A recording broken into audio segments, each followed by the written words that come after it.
अस्सलाम वालेकुम। Last video में हमने देखा था structure and function of myoglobin. आज हम हीमोग्लोबिन के स्ट्रक्चर को देखेंगे। सबसे पहली बात वही जो हमने मायोग्लोबिन में की थी, हमने कहा था लोकेशन कहाँ पे है। मायोग्लोबिन हमने कहा था हार्ट सेल्स में और मसल सेल्स में, जबकि हमारे पास जो हीमोग्लोबिन है ये होती है आरबीसीज के अंदर। ठीक है, उसके बाद हमने कहा था मायोग्लोबिन का फंक्शन ये है कि ये हमारे पास ऑक्सीजन का रिजर्वायर है, यानी कि इसके अंदर ऑक्सीजन होती है। दूसरे नंबर पर ये मसल्स को ऑक्सीजन प्रोवाइड भी करता है, ट्रांसपोर्ट भी करता है। जबकि हमारे पास हीमोग्लोबिन जो है ना, इसका काम ये है कि इसने लंग से ऑक्सीजन उठानी है और उसे ट्रांसपोर्ट कर देना टिश्यूज में। जब ये टिश्यू से वापस लंग्स में आ रहा होगा तो ये वहां से कार्बन डाइऑक्साइड भी लेता आएगा और हाइड्रोजन आयन भी लेता आएगा।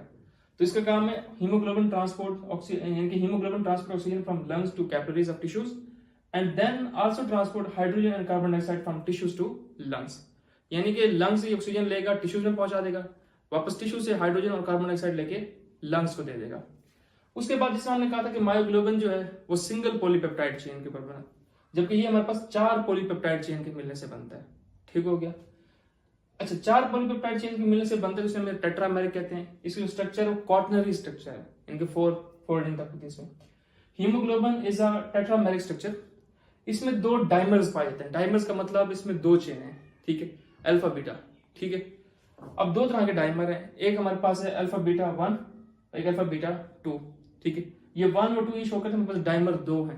ठीक है, लिहाजा हमारे पास फिर 4 पॉलीपेप्टाइड चेन, एक पॉलीपेप्टाइड चेन ये, एक ये, 2 ये 4। ठीक है, उसके बाद फिर इसकी डिस्कस कीजिए बॉन्डिंग वगैरह को।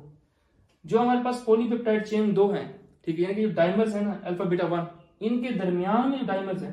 ठीक है, डाइमर्स के अंदर जो हमारे पास अल्फा बीटा है, इनके दरमियान स्ट्रॉन्ग हमारे पास फोर्सेस होती हैं, जिन्हें हम कहते हैं हाइड्रोफोबिक फोर्स या इंटरेक्शन। जो 2 डाइमर्स के दरमियान में है वो हमारे पास वीक होती हैं। उन फोर्सेस का नाम है आयनिक बॉन्ड्स या हमारे पास हाइड्रोजन बॉन्ड्स। लिहाजा वो इजीली टूट सकते हैं, ये हमारे पास वीक बॉन्ड्स होते हैं। तो इस स्लाइड से हमने जस्ट ये देखा कि जो हीमोग्लोबिन है वो आरबीसीज के अंदर होती है। इसका काम है ऑक्सीजन ट्रांसपोर्ट करना, बदले में ये कार्बन डाइऑक्साइड वगैरह भी ट्रांसपोर्ट करता है लंग्स को। उसके बाद फिर हमने कही 4 पॉलीपेप्टाइड चेन से मिलकर बना होते हैं। इसमें 2 डाइमर्स होते हैं। डाइमर्स का मतलब 2 हमारे पास पॉलीपेप्टाइड चेन मिलकर एक डाइमर बना रहे हैं। ठीक है, तो ये 2 डाइमर्स हो गए। उसके बाद इसकी 2 इंपॉर्टेंट एससीक्यू है, T form and R form में डिफरेंस बता दें। टी फॉर्म को हम टॉट फॉर्म भी कहते हैं, आर फॉर्म को हम रिलैक्स्ड फॉर्म भी कहते हैं। जो टी फॉर्म है वो तब हमारे पास इसकी फॉर्म है हीमोग्लोबिन की जब हमारे पास इसके साथ ऑक्सीजन बाइंड नहीं है। रिलैक्स्ड फॉर्म तब है जब हमारे पास हीमोग्लोबिन के साथ ऑक्सीजन बाइंड हो चुकी है। तो सिंपल देखिए, ये सारा कुछ वही है। ठीक है, ये 4 पॉलीपेप्टाइड चेन में दरमियान में बॉन्डिंग्स वगैरह है, यहाँ अभी कोई ऑक्सीजन बाइंड नहीं है। तो लिहाजा टी फॉर्म हमारे पास क्या, डी ऑक्सी फॉर्म, क्योंकि जब ऑक्सीजन नहीं है। अच्छा, क्योंकि यहाँ पर बॉन्ड्स हमारे पास मौजूद हैं तो लिहाजा मूवमेंट्स नहीं हो सकती हमारे इसके लिए। ठीक है, so no movement because of presence of bonds. Bonds की वजह से मूवमेंट्स नहीं होती। तीसरे नंबर पे ये, क्योंकि इस टाइम ऑक्सीजन बाइंड नहीं है तो लिहाजा इसका मतलब ये कि इस टाइम टी फॉर्म की जो एफिनिटी ऑक्सीजन को बाइंड करने के साथ वो कम है, यानी कि टी बाइंड नहीं करता, एफिनिटी ही नहीं है। चौथे नंबर पे टी फॉर्म को हम टाउट फॉर्म भी कहते हैं, तो ये डिफरेंस हो गया। आर फॉर्म को इसको उलट कर लो। आर फॉर्म में अगर हम देखें यहाँ पे ऑक्सीजन बाइंड हो चुके हैं। ठीक है, और अगर आप देखें बॉन्ड पहले 4 से 3 है, जब कोई न्यू बॉन्ड्स बनते हैं तो ओल्ड बॉन्ड टूटते हैं। ठीक है, मशहूर जमाना कहावत। उसके बाद याद रखिएगा कि यहाँ पे क्योंकि हमारे पास बॉन्ड टूट गए हैं ऑक्सीजन अटैच होने की वजह से, तो लिहाजा अब मूवमेंट्स पॉसिबल है। तो पहली बात हुई ऑक्सीजन अटैच हो चुके हैं तो हमारे पास ऑक्सी फॉर्म ऑफ हीमोग्लोबिन है, मूवमेंट्स पॉसिबल है क्योंकि बॉन्ड टूट चुके हैं, पहले 4 थे अब 3 है। उसके बाद क्योंकि ऑक्सीजन बाइंड है, लिहाजा इसका मतलब ये है आर फॉर्म की एफिनिटी ऑक्सीजन के साथ ज्यादा है, यानी कि ऑक्सीजन को अपने साथ बाइंड कर सकता है। उसके बाद आखिरी नंबर पर ये कि आर फॉर्म को हम रिलैक्स्ड फॉर्म भी कहते हैं। ये डिफरेंस इंपॉर्टेंट है, ये याद रखिएगा। टी फॉर्म आर फॉर्म में वो ये बना दी इसी ने। हमने हीमोग्लोबिन और मायोग्लोबिन का स्ट्रक्चर तो देख लिया। अगर मैं आपको रिवाइज कर रहा हूँ तो सिंपल ये याद रखिएगा, हीमोग्लोबिन जो है वो हमारे पास 4 पॉलीपेप्टाइड चेन से मिलकर बनी हुई है, जबकि मायोग्लोबिन 1। ठीक है, उसके बाद एक इंपॉर्टेंट पॉइंट की लोकेशन याद रखिए। जो हीमोग्लोबिन है ये हमारे पास आरबीसीज के अंदर, जो मायोग्लोबिन है वो हमारे पास मसल में और हार्ट सेल्स में होती है। ठीक है, फंक्शन भी इनके हम देख लिए। हीमोग्लोबिन का काम ये किसने ऑक्सीजन लंग से उठा के टिश्यूज में देनी है। ठीक है, बदले में वहां से हाइड्रोजन और कार्बन डाइऑक्साइड लंग्स को दे देनी है। ठीक है, जबकि मायोग्लोबिन का काम ये कि रिजर्वायर ऑफ ऑक्सीजन है, ऑक्सीजन यहाँ पे होती है।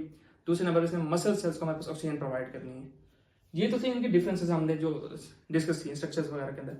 अब बात है ऑक्सीजन के साथ बाइंडिंग, क्योंकि दोनों ऑक्सीजन को अपने साथ बाइंड तो कर रहे हैं, ट्रांसपोर्ट दोनों करते हैं। ठीक है, ये याद रखिए जो मायोग्लोबिन है ना वो सिर्फ एक ऑक्सीजन को अपने साथ बाइंड करता है। उसकी रीजन क्या है, क्योंकि हमने कहा मायोग्लोबिन एक पॉलीपेप्टाइड चेन से मिला हुआ बना हुआ है। ठीक है, जब एक पॉलीपेप्टाइड चेन का मतलब सिर्फ एक हीम ग्रुप है, और एक हीम है तो हीम के साथ एक ही आयरन लगा होता है। ठीक है, तो लिहाजा हमारे पास मायोग्लोबिन एक ऑक्सीजन को बाइंड करता है क्योंकि उसके अंदर हीम ग्रुप एक है, जबकि हीमोग्लोबिन 4 ऑक्सीजन को बाइंड करता है, क्योंकि उसमें 4 हीम ग्रुप होते हैं। उसके बाद होता है ऑक्सीजन डिसोसिएशन कर्व, यानी कि ये हम समझने के लिए, बाइंडिंग ऑफ ऑक्सीजन को समझने के लिए किसकी एफिनिटी ज्यादा है किसकी कम है, हम एक कर्व बनाते हैं जिसका नाम है ऑक्सीजन डिसोसिएशन कर्व। अब नाम बता रहा है, डिसोसिएशन का मतलब है कितने % ऑक्सीजन अटैच हो चुकी है हीमोग्लोबिन या मायोग्लोबिन के साथ। हम एक कर्व बनाते हैं, वो कर्व हमें बताती है। तो पहले definition, this curve gives us concept of saturation with oxygen at different partial pressure. हमने डिफरेंट पार्शियल प्रेशर्स लेने, उस पे देखेंगे कितने कितने % हमारे पास ऑक्सीजन या ऑक्सीजन जो है हीमोग्लोबिन या मायोग्लोबिन के साथ बाइंड हो चुकी है। हमारे पास जो कर्व आती है ना कुछ इस तरह से है। हमने एक्स एक्सिस पे लेना है पार्शियल प्रेशर, जो हमने बात की डिफरेंट पार्शियल प्रेशर पे देखनी, और वाई एक्सिस पे हमने लेना सैचुरेशन विद ऑक्सीजन। सैचुरेशन का मतलब ये कि कितने % ऑक्सीजन जो है वो हीमोग्लोबिन या मायोग्लोबिन के साथ बाइंड हो चुकी है।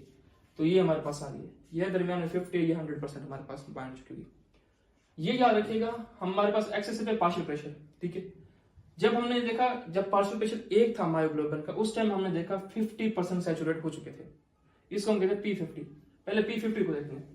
P50 हम कहते हैं कि वो पार्शियल प्रेशर जिस पे हमारे पास आधे ऑक्सीजन सैचुरेट हो चुके हैं, यानी कि आधे ऑक्सीजन जो है ना वो हीमोग्लोबिन या मायोग्लोबिन के साथ बाइंड हो चुकी है, उसे हम कहते हैं P50।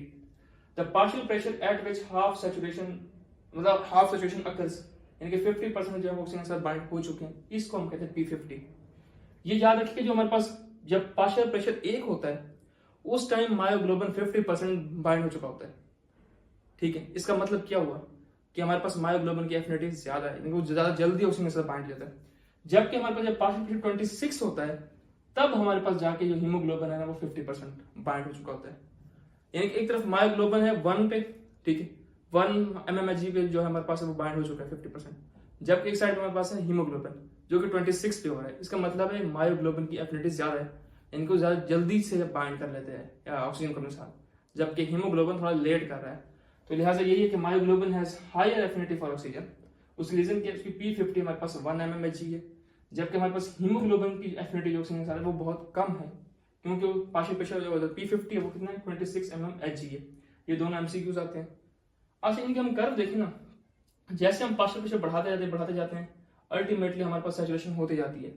लेकिन एक टाइम आता है जब हमारे पास सैचुरेशन मुकम्मल हो चुकी हो, तो उस टाइम बेशक हम पार्शियल प्रेशर बढ़ाते जाएं, हमारे पास कोई सैचुरेशन मजीद नहीं होगी। यानी कि जब हमारे पास सारे बाइंड हो चुके हैं, बेशक अब पार्शियल प्रेशर बढ़ाते भी जाएं तो हमारे पास मजीद कोई फर्क नहीं पड़ेगा इसमें सैचुरेशन में। इसमें अब याद रखिए 2 ग्राफ हैं, ठीक है। एक जो हीमोग्लोबिन का ग्राफ है, जो रेड वाला है, ये हीमोग्लोबिन का, ये अगर हम देखें एक सिग्मोइडल शेप है, यानी कि इस तरह वेव होती है उस तरह। तो हीमोग्लोबिन की जो कर्व है वो सिग्मोइडल कर्व है, जो कि मायोग्लोबिन की कर्व है वो हमारे पास हाइपरबोलिक। हाइपरबोलिक का मतलब करंट हमारे पास अचानक से ग्रेजुअली अपवर्ड वो मूव कर जाती है, तो मायोग्लोबिन की हाइपरबोलिक है। इस टॉपिक में जो इंपॉर्टेंट आते हैं ना, ये एमसीक्यूज के लिए जो हमने आखिर में देखा, उसके बाद ये एससीक्यू आ सकता है, ठीक है। बाकी बॉन्ड्स वगैरह पूछ सकते हैं आपसे।